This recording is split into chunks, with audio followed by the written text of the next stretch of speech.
Pag-usapan natin ang difficulty index. Unahan ko na kayo mahirap yung magiging subject natin for tonight, yung topic natin, kasi nakakalito talaga ang difficulty index. Ano? Pero tapusin nyo lang yung video, promise magiging madali sa'yo yung difficulty index. Ano po?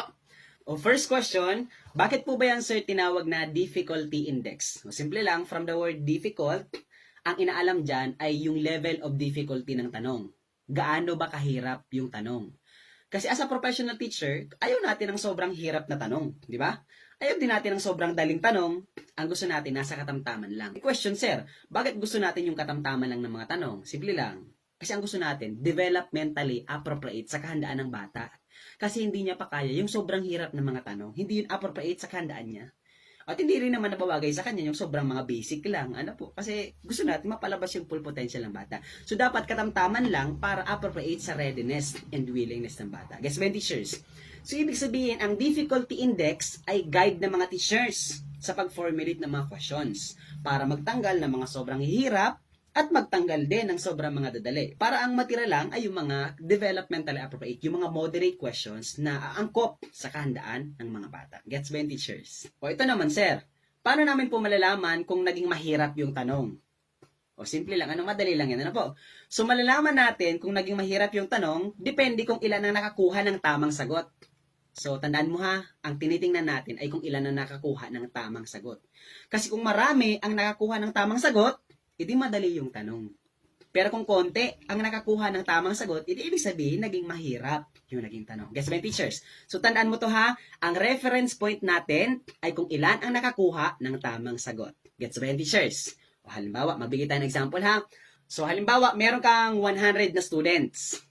So, sa question number 1, sa item number 1, 20 lang ang nakakuha ng tamang sagot.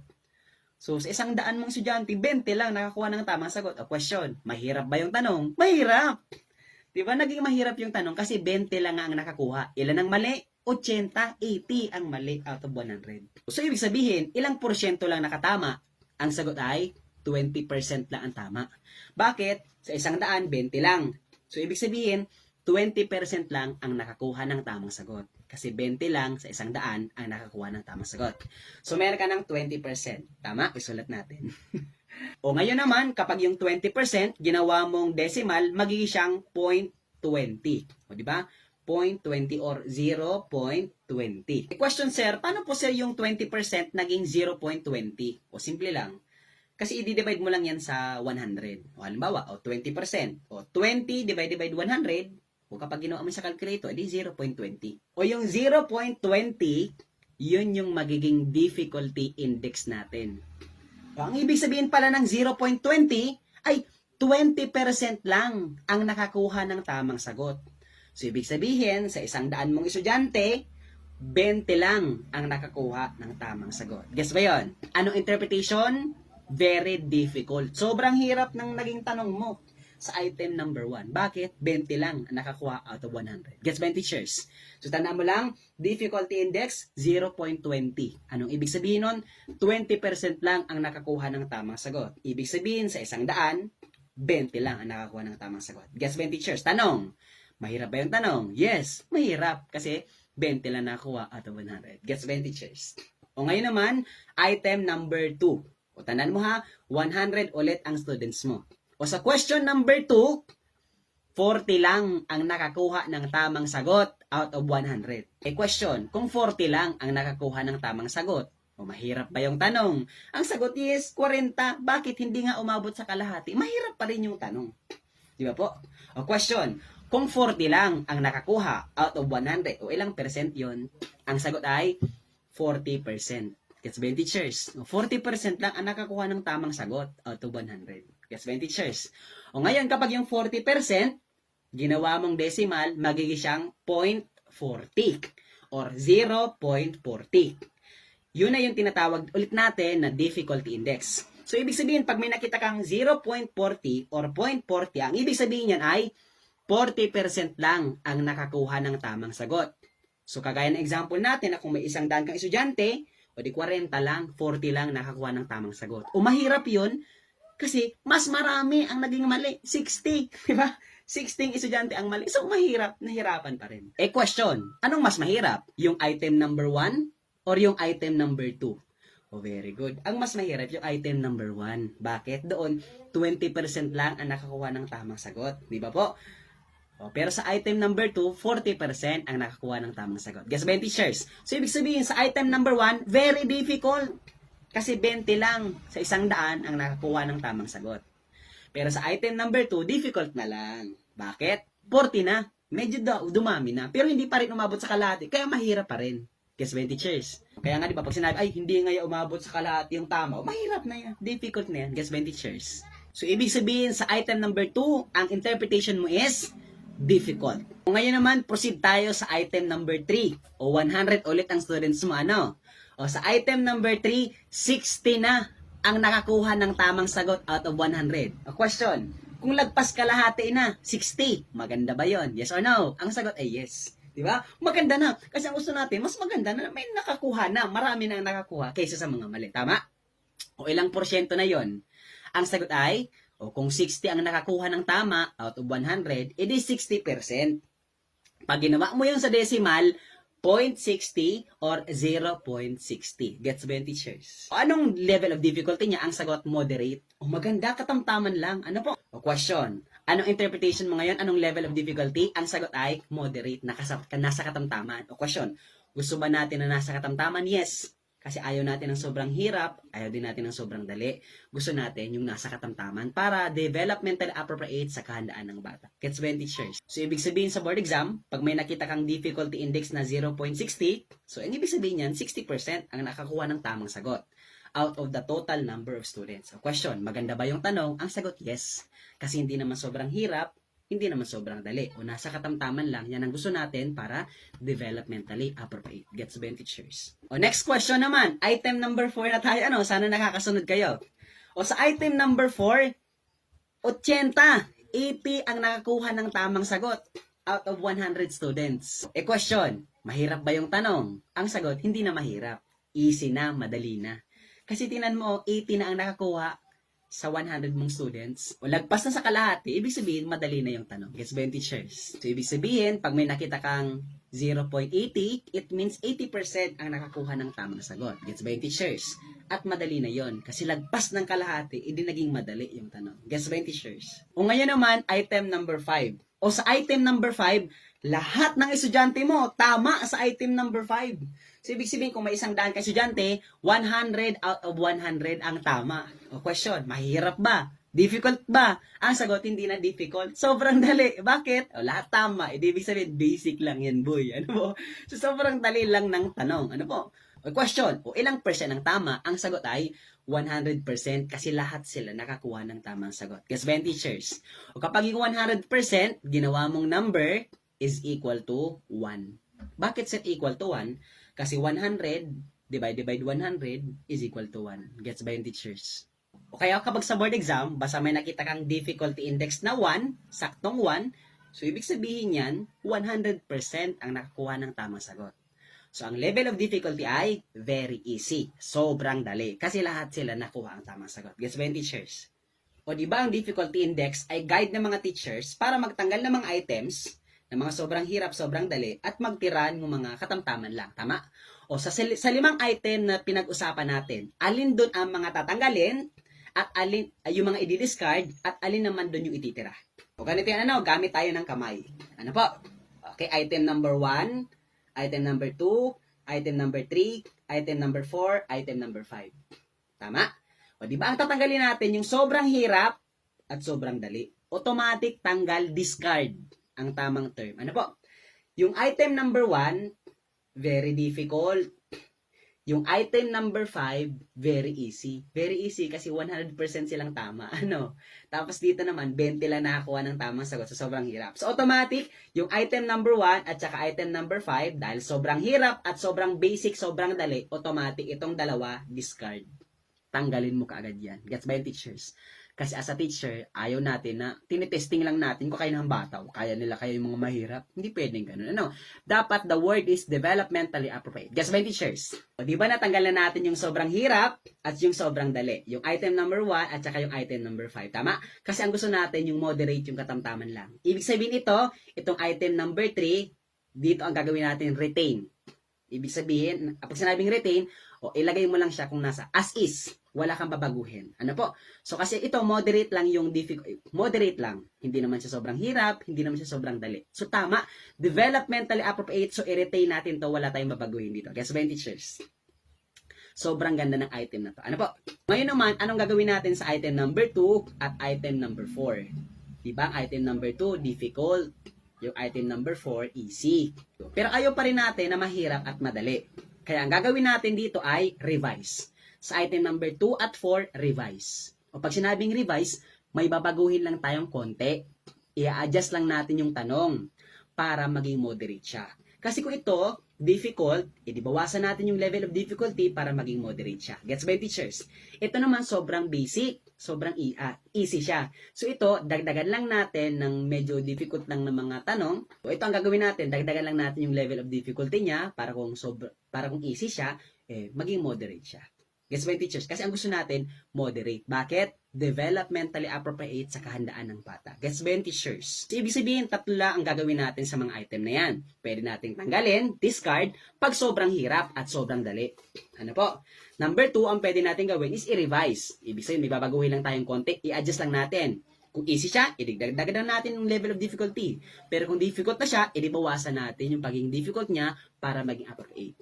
Pero kung moderate na yung question, hindi naman sobrang hirap, hindi naman sobrang dali, o katamtaman lang, o maganda na yun kasi appropriate na sa kahandaan ng bata. Guess ba, teachers? O ito pa, para maging madali, gagamit tayo ng kamay. Ano po? O ito. Itong kamay natin, may mga ibig sabihin yan. Ano po? Ito, very difficult, difficult, moderate, easy, and very easy. In terms of difficulty index naman, itong kamay ulit natin, 0.20, 0.40, 0.60, 0.80, at 1. Or 1.0. Ano po? So, ibig sabihin, simula 0.20 pababa, lahat yan very difficult. So, ano ba yun? Mga 0.20, 0.19, 0.18, 0.17, 0.16, hanggang 0.000. Lahat ng yan, very difficult. So, kapag may nakita ka sa board exam na simula 0.20 pababa, yung difficulty index, lahat ng yan, very difficult. So, automatic discard ang decision mo dyan, tanggalin mo agad. Guess ba yung teachers? But next one naman. Ano to? 0.40. Very good. Simula 0.40 pababa, hanggang 0.21. Lahat ng yan difficult. Kasi hindi siya pwedeng umabot ng 0.20 kasi ito very difficult na to. Ano? So 0.40, 0.39, 0.38, 0.37, 36, 35 hanggang 0.21, lahat ng yan ay difficult. Ibig sabihin revise ang item. Gets ba 'yon? Ito naman, ano ito? 0.60 or 0.6. Gets ba 'yon? So ibig sabihin ito naman simula 0.60 hanggang 0.41. Lahat ng yan moderate. Guess ba yon? So, ibig sabihin, ang decision mo dyan, retain. Retain mo lang. Ano po? Next one naman, ito. 0.80. Ano po? So, ito naman, 0.80 hanggang 0.61. So, hindi siya pwede umabot ng 0.60 kasi ito na to. Ano po? Hanggang 0.61, revise ulit. Kasi naging easy na siya. Easy na pala. Ano? Tapos, ito naman, 1. So, ibig sabihin, simula 0.81 hanggang 1, ano po? Hanggang 1, kasi ba 0.8, 0.9, o 1. O ito naman, very easy. So, ibig sabihin ito, discard pa rin. Guess ba yung teachers? So, ito revise, ito naman ay automatically discard. Guess ba yung teachers? So, sana nakatulong. Ulitin ko lang ha. Very difficult, difficult, moderate, easy, very easy. Ano po? 0.20 pababa, 0.40 pababa, 0.60 pababa, 0.80 pababa, and 1. And hanggang pababa. Hanggang 0.81. Guess ba yung teachers? Guess ba yung teachers? O ngayon naman, magbigay tayo ng mga possible questions na pwedeng lumabas sa board exam. Ano? Tip number 1, ang ibibigay sa inyo sa board exam is magbibigay ng difficulty index. Magbibigay ng number. Pero ang tatanong niya sa board exam, ano daw yung level of difficulty, at pangalawa, tatanungin ano yung action taken. Ano yung decision na gagawin mo. Example, ang binigay sa tanong, ang difficulty index ay 0.10. O basta may nakita kang 0.10, automatic, ang ibig sabihin yan, 10% lang ang nakakuha ng tamang sagot. So, ibig sabihin, kung may 100 kang estudyante, o 10 lang nakakuha, o question, mahirap ba? Ang sagot ay, yes. So, ang level of difficulty ay very difficult. Kasi 10 lang nakakuha. 90, di ba? Kung 100 yun, 90% ang mali sa tanong. So, very difficult. So, anong decision mo? Ang sagot ay discard. So, basta 0.10, o ganyan, no? O, basta 0.10. Saan yung sa kamay natin dito? O, so, 0.10. O, anong level of difficulty? Very difficult. Anong action? Discard. Gets by yung teachers. O, another example. Halimbawa, ang difficulty index ay 0. Difficulty index is 0. O, anong ibig sabihin yan? O kung 0 siya, nasaan siya dito sa kamay? O, tandaan mo, ang difficulty index nag-range from 0 to 1. 0 to 1. Kaya nga di ba, 1. O, pababa hanggang 0. Andito siya. Tama? Tama, teachers? So, ibig sabihin, very difficult pa rin. So, ang level of difficulty, very difficult, discard pa rin ang gagawin mo. Kasi kung ang difficulty index is 0, ibig sabihin, 0%. Ibig sabihin, walang nakakuha ng tamang sagot. So, grabing hirap. sorry. So, ibig sabihin, grabing hirap ng tanong. Ano po? Ito pa. O, halimbawa naman, ang difficulty index is 0.5. 0.5. Oh, pag sinabing 0.5, equal yan sa 0.50. O, nasaan siya dito? O, andito siya, di ba? O, dito siya. Ano po? Kasi ito, 0.40. 0.80. O, nasa gitna. So, anong gagawin mo? So, anong level of difficulty? Moderate. Kaya anong gagawin mo? Retain. Kasi 50% tama, 50% mali. O, maganda. Di ba po? Hindi naman sobrang hirap, hindi naman sobrang dali. O, ano, maganda siya, ano? Yes, my teachers. So, ganun ang gagawin sa board exam. Malinaw ba yung teachers? Pangalawang gagawin dyan ay ikaw naman yung magbibigay ng difficulty index. Diba? Ito yung tanong. O, ang tanong ay, only 30% of the students got the question correct. O, kung 30% lang ang nakakuha ng tamang sagot, o ang tatanong sa board exam, o, ano ang magiging difficulty index? Ang sagot ay 0.30. Di ba? Kasi 30% lang nakakuha, edi 0.30. O ito pa, ano po? So, pansin mo yung difficulty index nag-range from 0 to 1. Kasi 0.20, 0.4, 6, 0.8 hanggang 1. So, from 0 to 1 yan. Ano? So, mas malapit sa 0, so ibig sabihin, mas grabe ang difficulty. Kaya nga very difficult to. Ano? At mas malapit naman sa 1, yung value, mas nagiging easy. Mas nagiging madali yung mga tanong. Ano po? Kaya ito yung pinakaiba ng low difficulty index at high difficulty index. Pag sinabing low difficulty index, ibig sabihin sobrang hirap ng mga tanong kasi malapit sa 0, mababa, low. Pero kapag sinabing high difficulty index, mas malapit naman sa 1. So, di ba? So, 0.20, 0.40, 0.60, 0.80.